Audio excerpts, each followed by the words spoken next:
What happens when a beloved morning show host decides they have had enough of royal excuses and entitlement?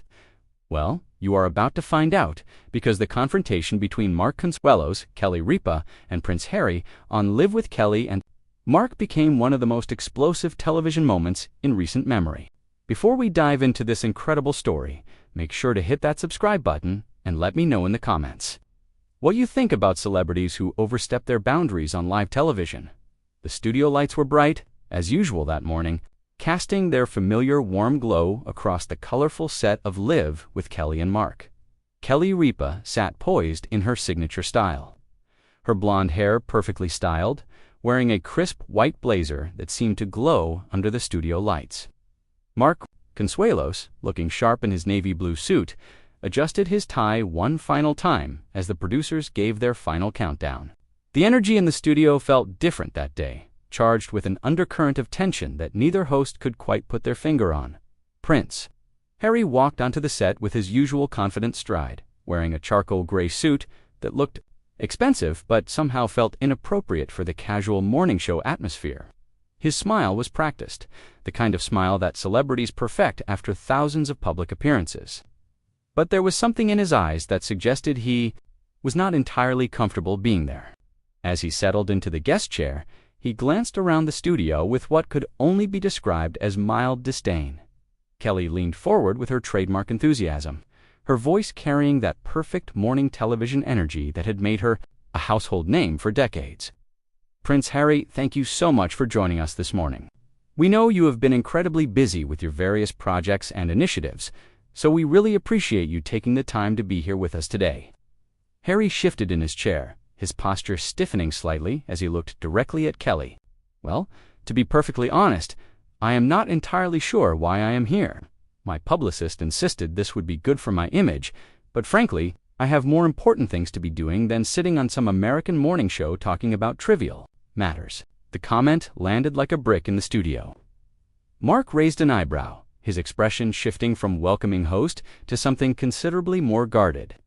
Kelly maintained her professional smile, but anyone who knew her well could see the flash of irritation that crossed her features for just a split second. "I see," Kelly said, her voice maintaining its professional tone but carrying just a hint of frost. "Well, we certainly appreciate your honesty, and I am sure our viewers will find that refreshing. Perhaps you could tell us about your recent charitable work. Since you mentioned having more important things to do." Harry leaned back in his chair, crossing his arms in a gesture that immediately made him appear defensive, and closed off. "Look, I have been doing charitable work my entire life. I was born into it, raised in it, and I continue to do it because it is expected of me. But what I really want to talk about is how the media, including shows like this one, continue to misrepresent me and my family." Mark leaned forward, his journalist instincts kicking in as he sensed the conversation taking an unexpected turn. "That is interesting, Harry. Can you give us some specific examples of how you feel you have been misrepresented? Our viewers would love to understand your perspective." "Where do I even begin?" Harry said, his voice rising slightly as his composure started to crack. "Every single thing I do gets twisted into some negative narrative. I try to protect my family, and I get called controlling. I speak out against injustice, and I get labeled as whining. I move to another country to escape the constant harassment, and suddenly I am abandoning my duties. It is exhausting, and frankly, I am tired of pretending that I have to be grateful for any media attention at all." Kelly set down her coffee mug with just a little more force than necessary, the ceramic making a sharp clink against the glass table. "You know what, Harry? I think I can speak for a lot of people when I say that we understand that being in the public eye comes with challenges. But you chose to do multiple tell-all interviews. You chose to write a book detailing private family conversations. And you chose to sign deals worth millions of dollars to share your story. You cannot have it both ways." The studio fell silent, except for the hum of the cameras and the distant sound of the crew moving around. Harry's face flushed red, and his hands gripped the arms of his chair so tightly that his knuckles turned white. "You have absolutely no idea what you are talking about. You sit here in your comfortable little studio, making small talk and interviewing celebrities about their latest projects, and you think you understand what it is like to have your entire life dissected by strangers." Mark could feel the tension escalating, and tried to steer the conversation back to safer ground. "Harry, I think what Kelly is trying to say is that when you put yourself out there publicly, especially with very personal revelations, it naturally invites public discussion and sometimes criticism. That is just the reality of the media landscape today." "Do not patronize me," Harry snapped, his royal composure completely abandoned. I know exactly what she was trying to say, and what she was trying to say was completely out of line. I did not come here to be lectured by some morning show hosts about my life choices. I came here as a courtesy, and this is how I get treated. Kelly's professional mask finally slipped completely, and her voice took on the sharp edge that her longtime viewers had rarely heard. "A courtesy. You came here as a courtesy. Let me tell you something, Prince Harry. We have had presidents on this show, Academy Award winners, Nobel Prize recipients, and genuine heroes who have never spoken to us with the level of disrespect you have shown from the moment you sat down in that chair." "Oh, please," Harry said, rolling his eyes dramatically. "Do not compare me to your little parade of American celebrities and politicians. I am a member of the British royal family. I have dedicated my life to service, while you have spent yours, entertaining housewives and retirees." The insult hung in the air like a toxic cloud. Mark's jaw tightened visibly, and he leaned forward in his chair, his voice dropping to a dangerously quiet tone. "I think you need to watch yourself there, Harry. You just insulted not only my wife, but also every single person who watches this show and supports the work we do here." Harry stood up abruptly, his chair rolling backward from the force. "Your wife? Oh, that is rich." The mighty Mark Consuelos, defending his territory. "How very American of you. I suppose this is the part where you are going to threaten me or something equally melodramatic." Mark stood up slowly, his movement deliberate and controlled, but there was an unmistakable intensity in his eyes that made everyone in the studio hold their breath. "Threaten you, no, Harry? I do not need to threaten anyone, but I will tell you this. You can insult me all you want, but when you disrespect my wife and the millions of people who tune in to watch us every single day, that crosses a line that you do not get to cross." Harry laughed, but it was a bitter, hollow sound that echoed strangely in the suddenly quiet studio. "Oh, how noble of you, the great protector, standing up for his morning show kingdom. Do you have any idea who you are talking to? I have met with world leaders. I have dined with presidents. I have sat across from the most powerful people on the planet. And you think I am going to be intimidated by some soap opera actor who got lucky enough to marry into a television career?" Kelly rose from her chair as well, her petite frame somehow commanding the entire space as her voice cut through the tension like a knife. "That is enough. I have been doing this job for over 2 decades, and I have earned every single thing I have achieved through hard work, dedication, and treating people with respect, something you clearly know nothing about. You want to talk about world leaders and powerful people? Let me tell you something about real power, Harry. Real power is connecting with people, making them feel valued, and using your platform to lift others up instead of constantly tearing them down. You are lecturing me about power." Harry's voice was incredulous, his face contorting with a mixture of anger and disbelief. "You make your living gossiping about celebrities and playing games with cooking segments. I was born into a 1,000-year-old institution that has shaped the course of human history. My bloodline has ruled over nations, while your greatest achievement is making small talk with movie stars hawking their latest films." Mark took a step closer to Harry, not in a threatening way, but in the way someone does when they want to make absolutely sure their words are heard and understood. "Your bloodline, your institution, your royal heritage. That is all you have, is it not? You have spent so much time talking about how terrible your life has been, how unfair everyone has been to you, how much you have suffered. But the truth is, without that title, without that bloodline you keep throwing around, what exactly have you accomplished on your own merit?" The question hit Harry like a physical blow. His mouth opened and closed several times as he struggled to formulate a response, his face cycling through several shades of red and purple. "How dare you question my accomplishments? I served in the military. I have raised millions for charity. I have used my platform to bring attention to important causes around the world, all of which you are able to do because of the very institution you spend so much time complaining about." Kelly jumped back in, her voice steady but relentless. The military welcomed you because of your status. The charities partnered with you because of your title, and the causes you champion get attention because of your royal connection. So please, do not stand there and pretend that you have somehow overcome some great disadvantage when you have spent your entire life benefiting from the ultimate privilege. Harry's hands were shaking now. Whether from anger or something else entirely, it was impossible to tell. You do not understand the pressure, the constant scrutiny, the complete lack of privacy. You cannot possibly comprehend what it is like to live under that kind of microscope. You are absolutely right, Mark said, his voice taking on a conversational tone that somehow made his words even more cutting. We cannot understand that kind of pressure. But you know what we can understand? We can understand what it is like to work for everything we have. We can understand what it is like to be grateful for opportunities instead of entitled to them.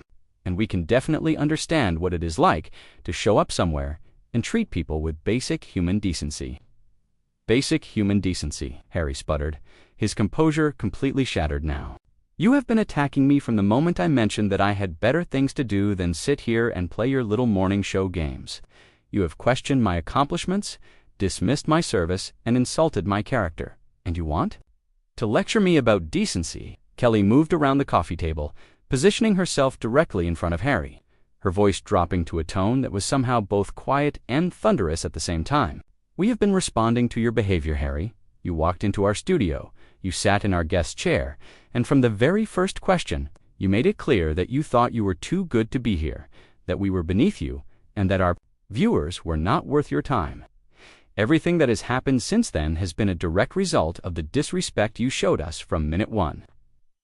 I was being honest about my feelings about being here, Harry protested, but his voice lacked the conviction it had carried earlier. I thought Americans appreciated honesty and directness. I thought that was supposed to be part of your cultural identity. Mark shook his head, a look of genuine disappointment crossing his features. There is a difference between being honest and being disrespectful, Harry.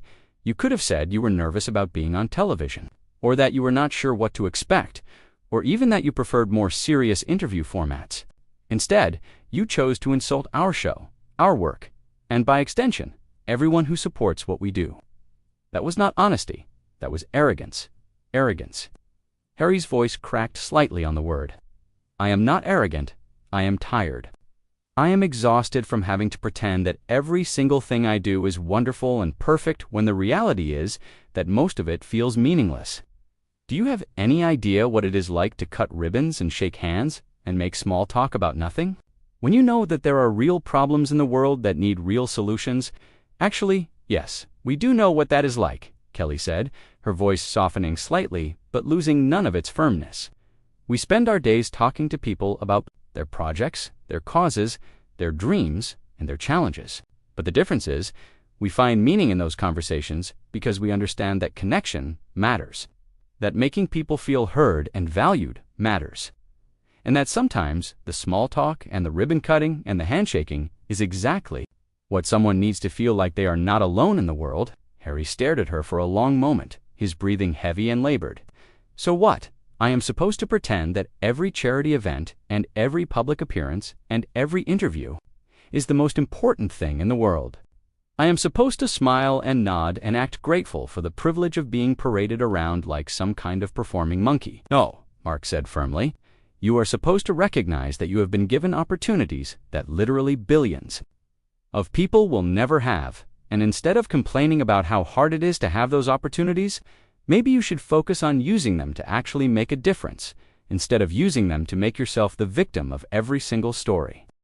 The words hung in the air like a challenge that could not be ignored. Harry's face went through a series of expressions, from shock to anger to something that looked almost like recognition. But whatever moment of self-awareness might have been, building was quickly crushed under the weight of his wounded pride. Make myself the victim? I am not making myself anything. I am the victim. I have been the victim my entire life, and the fact that you cannot see that just proves how completely out of touch you are with reality. Kelly let out a sound that was part laugh, part sigh, and entirely exasperated. Harry, listen to yourself. You are a grown man with more resources, connections, and opportunities than 99% of the people on this planet will ever see. And you are standing in our studio throwing a tantrum because tomorrow morning, show hosts had the audacity to suggest that maybe, just maybe, you should be grateful for what you have instead of bitter about what you do not have. I am not throwing a tantrum, Harry snapped, but even as he said it, his voice was rising to a near shout. I am trying to explain to you why your simplistic view of my situation is completely wrong.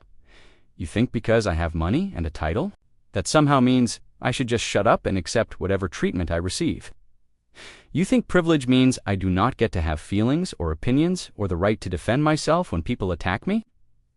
Mark stepped closer again, his voice remaining calm but carrying an edge of steel that made everyone in the studio lean in to listen. Nobody is saying you do not get to have feelings, Harry. What we are saying is that your feelings do not give you the right to treat other people badly. Your pain, whatever it might be, does not justify walking into our workplace and insulting us, our work, and our audience. Your struggles, real or imagined, are not a free pass to be disrespectful to people who have done nothing to you except invite you onto their show. Done nothing to me? Harry's voice was incredulous, his hands gesturing wildly as he spoke. You have spent the last 20 minutes tearing me apart, questioning everything about my life, my choices, my character, and you think you have done nothing to me. This is exactly what I am talking about. This is exactly the kind of treatment I get everywhere I go. Kelly moved even closer, her voice dropping to barely above a whisper. But somehow that made her words even more powerful. Harry, we did not start this conversation by attacking you. We welcomed you. We thanked you for coming. We asked you polite questions about your charitable work, and you responded by telling us that you had better things to do than be here. By dismissing our show as trivial, and by making it clear that you thought you were too important to be talking to us, everything that has happened since then has been you reaping what you sowed. That is not what happened, Harry protested. But his voice lacked conviction now, and for the first time since the conversation began, he seemed uncertain. I was just being honest about my feelings. I did not mean to insult anyone. But you did insult us, Mark said quietly. Whether you meant to or not, you did. And when we tried to address it professionally, you doubled down. When we tried to explain why your comments were hurtful, you escalated. When we tried to have a real conversation about your behavior, you started throwing around your royal status like it was some kind of shield that protected you from having to take responsibility for your actions. Harry looked around the studio, as if seeing it for the first time, taking in the cameras, the crew members who had stopped what they were doing to watch the unfolding drama, the producers who were frantically trying to figure out how to handle the situation. For a moment, something that might have been shame flickered across his features, but it was quickly replaced by defiance. Fine, he said, his voice sharp and brittle. You want to know what I really think? I think this whole thing is beneath me. I think your little morning show is a joke. I think your questions are vapid. And I think the fact that millions of people tune in to watch you interview celebrities about their latest projects while the world burns around us is a perfect example of everything that is wrong with modern society. The studio fell completely silent. Even the camera operators seemed to freeze in place. Kelly and Mark exchanged a look that spoke volumes about their years of working together, their ability to communicate without words, and their shared decision about what needed to happen next. You know what, Harry? You are absolutely right about one thing. This show is beneath you. Our questions are too vapid for someone of your intellectual caliber. Our audience is too simple to appreciate your complexity, and our studio is too small to contain your enormous sense of your own importance. Mark stepped up beside his wife, presenting a united front that made their combined presence feel even more formidable, which is why we think it would be best if you left right now. We are not going to sit here and continue to be insulted by someone who clearly does not want to be here and who has made it abundantly clear that he has no respect for us, our work, or our viewers. Harry's mouth fell open, his eyes widening as if he could not quite believe what he was hearing. You are kicking me off your show. Do you have any idea what kind of consequences this could have? Do you understand who I am and what kind of backlash you could face for treating me this way? We understand exactly who you are, Kelly said, her voice steady and unwavering.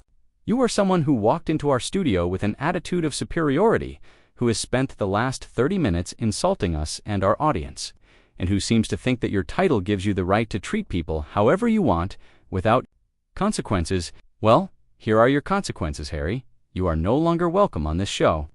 Mark gestured toward the exit, his movement firm and final. Our security team will escort you out. We will be editing this interview before it airs. And we will be making it clear to our viewers that your behavior was unacceptable and that we do not tolerate that kind of disrespect on our show. Harry stood there for a moment, seeming to waver between making one final attempt to salvage the situation and simply walking away. His pride, however, made the decision for him. "This is a mistake," he said, his voice carrying a warning tone. That fell completely flat in the charged atmosphere of the studio. "You have no idea what you are doing or who you are messing with. This will not end well for either of you." "Actually," Kelly said with a smile that was both professional and security, "please escort Prince Harry out of the building. And Harry, if you ever decide you want to come back and have a real conversation like a grown-up, you know where to find us." As security moved toward him, Harry straightened his jacket and lifted his chin in a gesture that was probably meant to look dignified but instead came across as petulant. "You will regret this," he said, but the words sounded hollow and desperate rather than threatening. "The only thing we regret," Mark said, as Harry was escorted toward the exit, "is that we wasted 30 minutes of our viewers' time on someone who clearly was not worth it."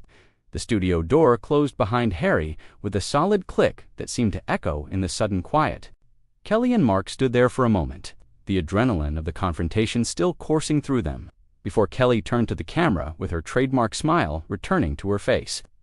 "Well," she said, her voice bright and professional once again, "that certainly was not how we expected this morning to go. But you know what? Sometimes you have to stand up for what is right, even when it is uncomfortable." Mark nodded, settling back into his chair as if nothing unusual had happened.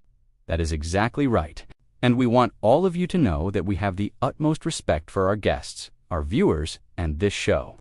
When someone comes into our space and disrespects any of those things, we are going to address it head-on." Kelly looked directly into the camera, her expression serious but warm. "We hope you understand why we had to take the action we did. And we want you to know that we will always stand up for the values that make this show what it is: respect, kindness, and genuine connection with the people who matter most, our incredible viewers." What did you think about this explosive confrontation? Do you believe Mark and Kelly were right to kick Prince Harry off their show? Or do you think they should have handled the situation differently? Make sure to subscribe for more incredible stories like this one. And let me know in the comments what you think happens when celebrities let their egos get the better of them on live television.